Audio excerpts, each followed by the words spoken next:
Nous sommes ravis d'accueillir sur le plateau de BFM TV Pascal Robert. Bonjour, vous êtes la mère de Pierre Legrand, donc le plus jeune des ex-otages. On est bien sûr tous heureux de ces dénouements.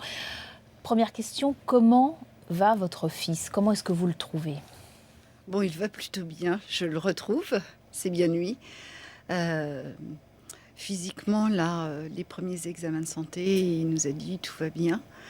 Bon, il appréhende là le monde extérieur. C'est là où je mesure que ces 3 années ont été difficiles et qu'il y a un vrai traumatisme là.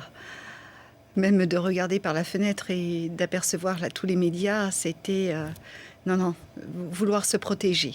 Est-ce qu'il vous parle comme avant? Est-ce qu'il a le même ton qu'avant, la même humeur qu'avant, ou est-ce que vous le trouvez quand même changé?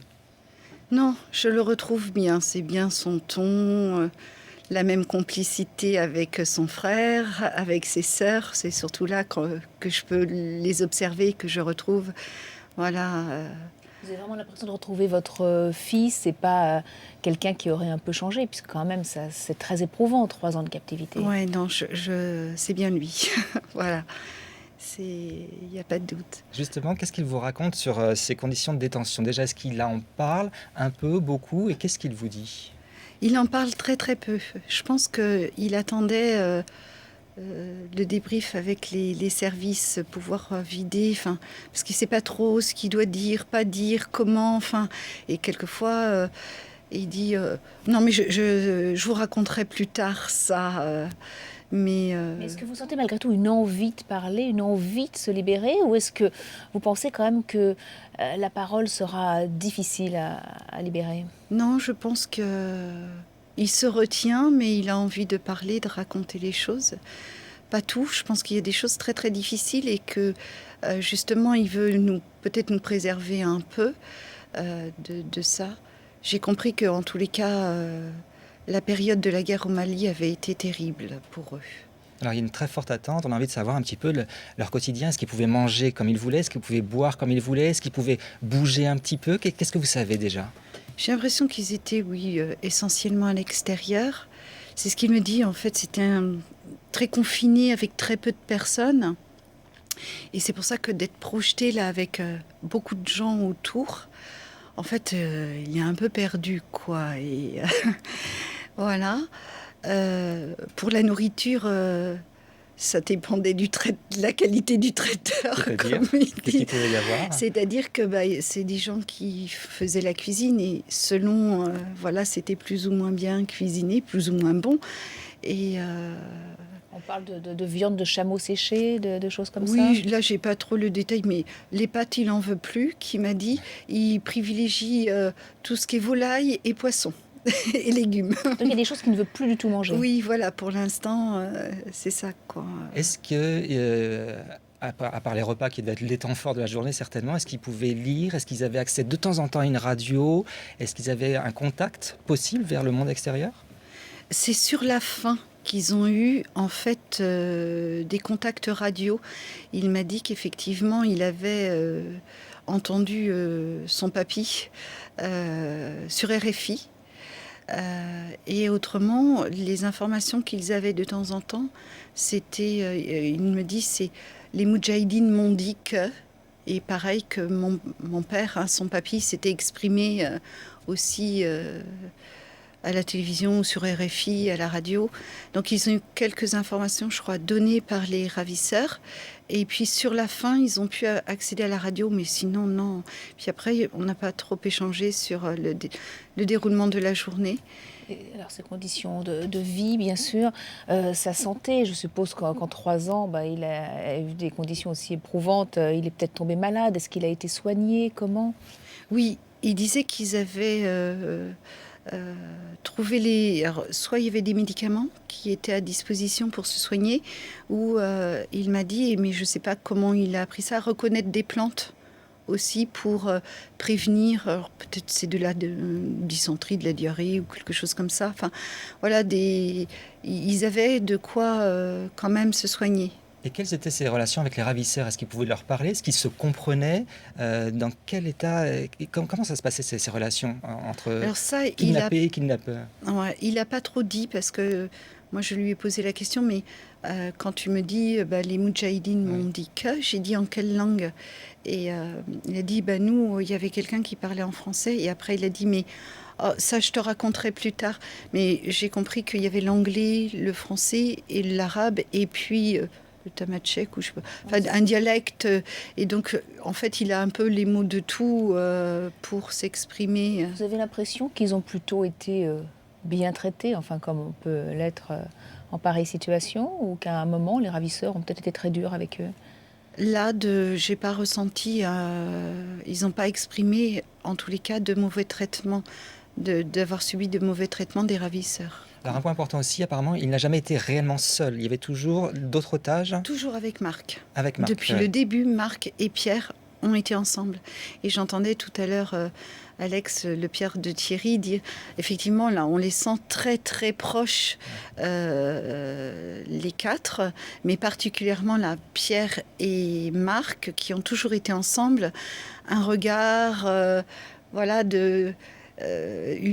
comme si c'était presque fusionnel. Enfin, ils ont vécu 3 ans ensemble et voilà pour... Ce lien très fort, c'est ce qui lui a permis de tenir?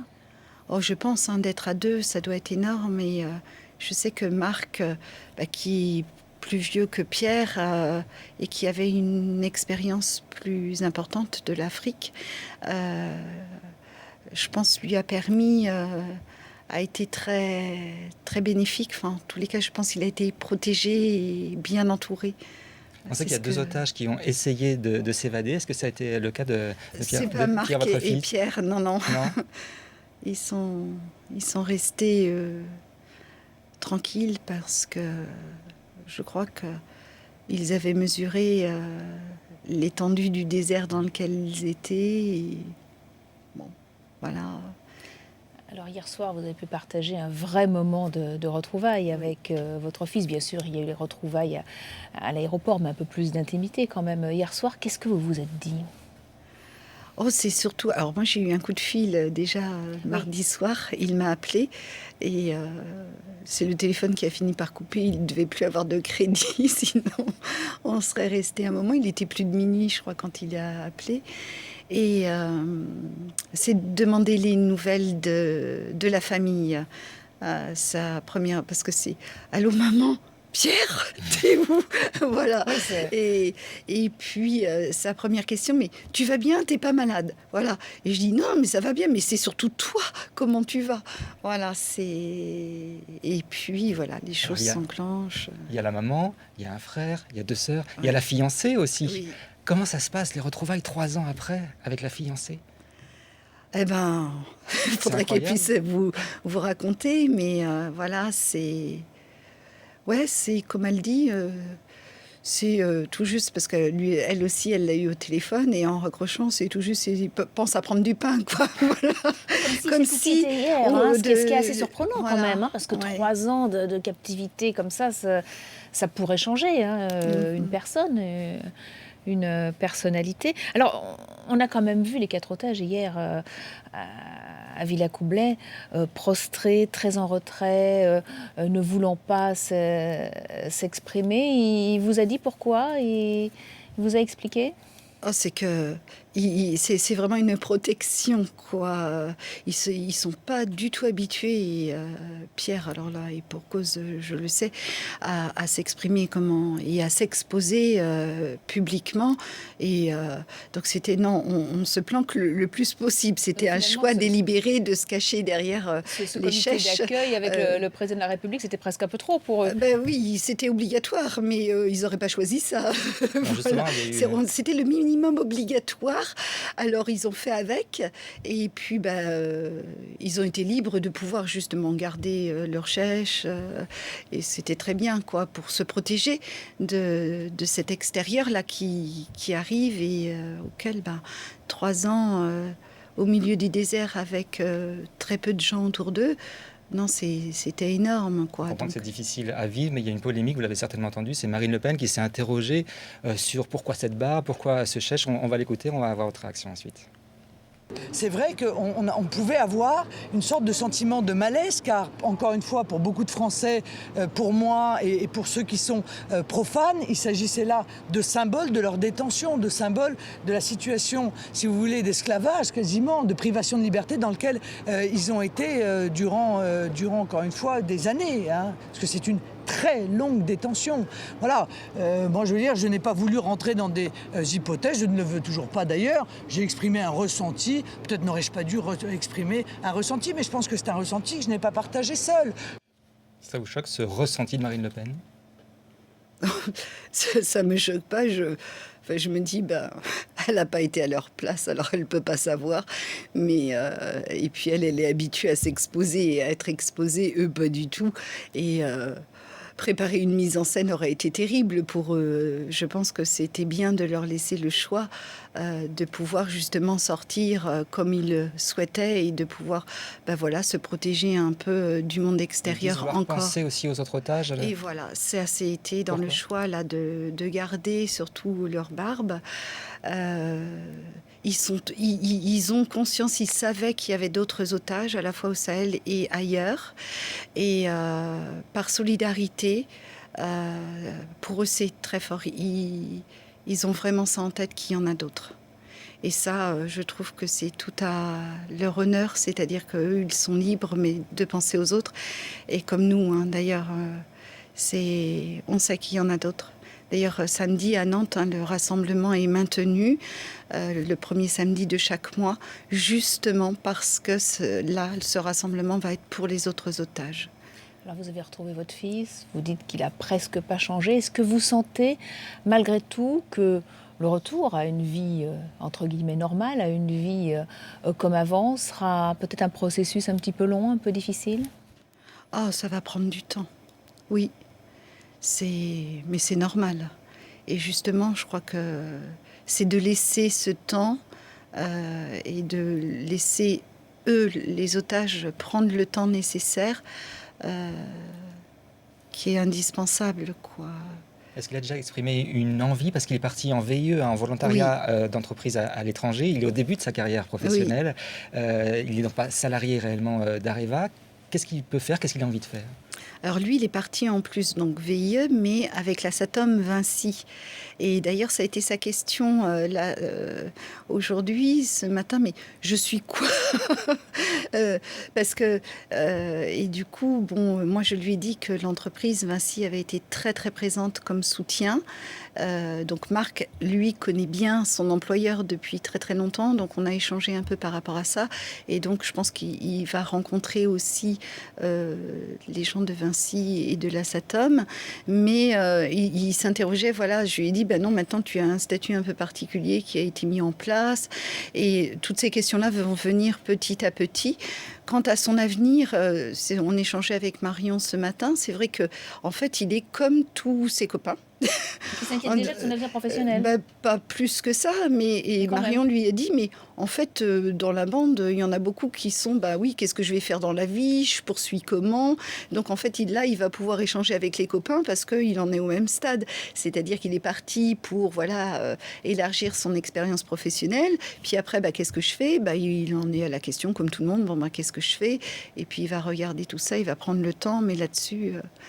Voilà, il a 28 ans, donc c'est normal, là, à cet âge-là. Alors sa vie, en tout cas, aura été chamboulée par ce voyage au Niger. Est-ce que vous en voulez à Areva, Vinci, sur la protection des expatriés? C'est un vrai sujet, un vrai problème. On sait que les conditions de sécurité sont très difficiles là-bas.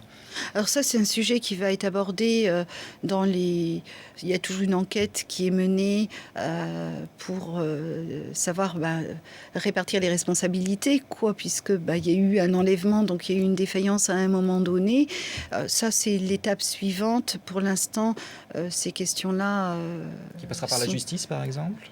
Il y a une enquête préliminaire qui a été voilà, ouverte. c'est ça. Donc, alors c'est pour ça qu'ils sont entendus. Donc aujourd'hui, c'est par la DGSE, mais ils vont être entendus aussi par la DCRI dans le cadre, je crois, de cette enquête, mais qui a été dès le départ, parce que dans la semaine qui a suivi l'enlèvement, déjà, les services étaient dessus à prendre des éléments pour savoir ce qui s'était passé, ce qui est normal, Alors 3 ans, c'est une très longue trop longue détention.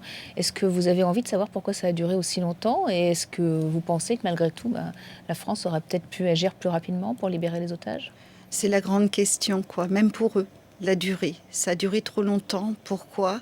Je pense que là, ce matin, je sentais voilà, peut-être des choses comme ça qu'ils avaient envie de... C'est vraiment une question qui les taraude? Je crois que c'est confronter ce qu'ils ont vécu, eux, ce qu'ils ont senti de l'intérieur, avec ce qui vont être apportés de l'extérieur. Eux aussi, je crois, avaient des questions à poser. Et c'est pour ça, peut-être, avant de nous parler de plein de choses, ils étaient pressés d'aller au débrief, quoi, aussi. Il y a cette polémique aussi sur la rançon. Alors, on imagine que comme nous, vous ne savez pas s'il y a de rançon. On se pose quand même beaucoup de questions. Pourquoi les ravisseurs, au bout de 3 ans comme ça, lâcheraient des ex-otages? Vous en pensez quoi? Alors, on l'a toujours dit, la question de la rançon, puisqu'elle elle a été abordée de façon récurrente.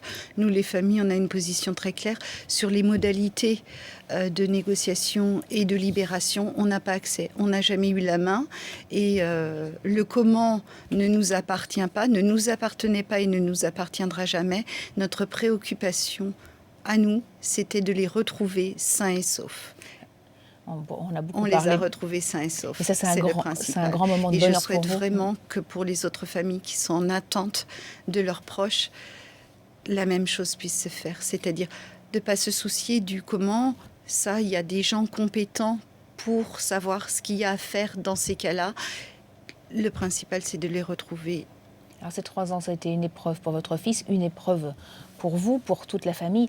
Qu'est-ce qui vous a permis en tant que mère de tenir ? Quand on est une mère, on ne désespère jamais. On garde toujours espoir. Et ma préoccupation, c'était qu'il tienne, lui, qu'il garde espoir de son côté de sortir un jour. Alors, je pense qu'il était bien accompagné avec Marc pour aller dans la durée. Et parce que j'ai cru comprendre que Marc, à un moment, sentait que ça allait durer. Et donc, a pu peut-être transmettre des choses ou mettre des choses en place avec son expérience. Et puis, nous, on a subi les événements au fur et à mesure. Quand l'événement arrive, on ne sait pas la durée. C'est sans échéance. Donc, Est-ce que vous avez été suffisamment informé, accompagné à part des services du gouvernement, du ministère des Affaires étrangères? On avait toujours des gens présents, mais qui ne pouvaient pas toujours répondre à nos questions. Vous êtes senti soutenu ou pas? À la fois par l'entreprise et puis aussi à la fois par le centre de crise. Vraiment des gens très à l'écoute, mais parfois qui n'avaient pas la réponse à nos questions. Donc on provoquait, mais du coup on profitait des rencontres à l'Élysée ou avec le ministre des Affaires étrangères pour quelquefois être très en colère.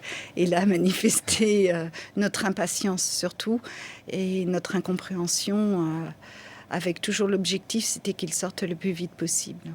Alors le plus dur est fait, vous avez retrouvé votre fils Pierre Legrand, vous allez certainement le retrouver ce soir très vite après ces nouveaux questionnaires. Vous voulez rentrer à la maison, c'est ça le seul objectif? Oui, là j'espère pouvoir rentrer chez moi demain. Lui aussi exprime le souhait là, de rentrer aussi.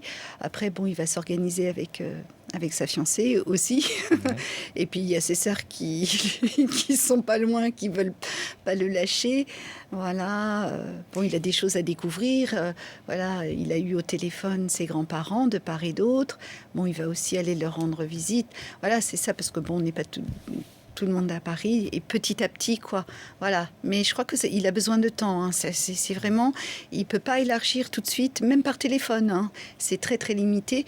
Et donc, je comprends et je mesure que ce qu'il a vécu pendant 3 ans doit être terrible. Alors, comment rattraper ces 3 ans ? Ça se rattrape pas. C'est une continuité de la vie. Je crois que, c'est une poursuite. Et puis, avec... l'expérience d'avoir été pour lui otage et pour nous d'avoir été 3 ans dans leur attente. Merci beaucoup Pascale Robert, merci beaucoup et on vous souhaite bien sûr encore beaucoup de moments heureux avec votre fils et de belles retrouvailles en tout cas. Merci à vous. Il est 15h22 sur